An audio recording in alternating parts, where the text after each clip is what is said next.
And I know I'm out of line, but I want to talk about the fact that why should we vote? Well, one good reason to vote is because of this housing crisis.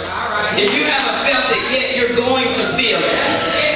50,000, more than 50,000 foreclosures right here in Metro Atlanta last year. Moving on toward 100,000 this year. The 50,000 last year was twice as many as we had in 2006. 1 out of every 500 households, homes in Georgia in foreclosure. In Metro Atlanta, 1 out of about 215 in foreclosure.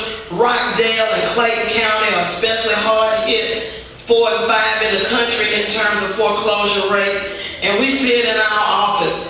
We have started a foreclosure prevention program along with Hope Now and many, many others.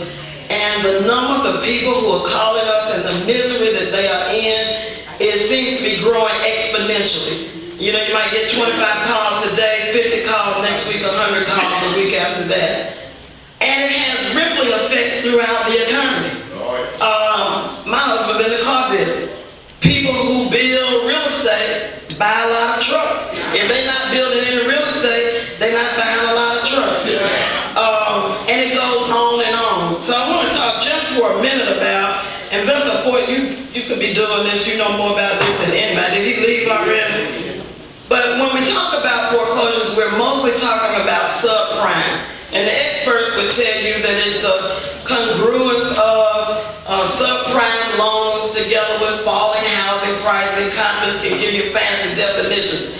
But I will tell you that there was a healthy degree of greed factored into what we are facing right now.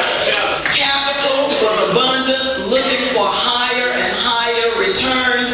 And so capital will flow wherever there is a return. I don't believe there was somebody sitting in a room planning, we're going to put all the people in Rockdale County in foreclosure.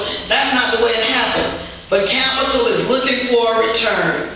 It can't find it in the stock market. It can't find it in other places. And so it goes someplace it's never been before, which is into subprime loans.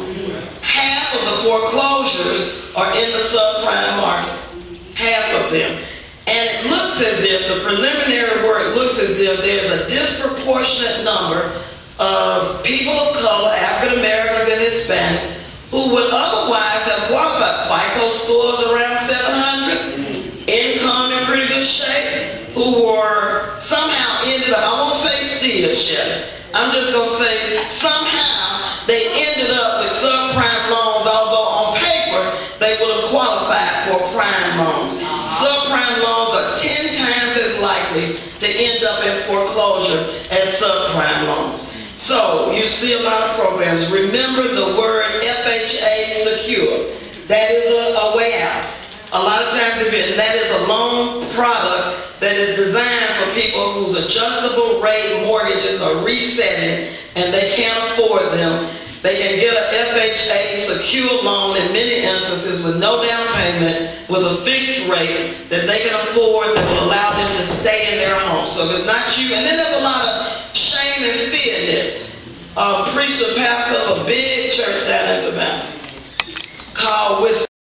Ask for help and ask for help early. Don't wait until it's too late to do something about it, because there are remedies. These banks don't want this real estate. Ain't nobody to buy it. They really don't want it. You may think your house is unique and absolutely superior, but there are more homes on the market now than the banks know what to do with, and they are really not in the real estate business.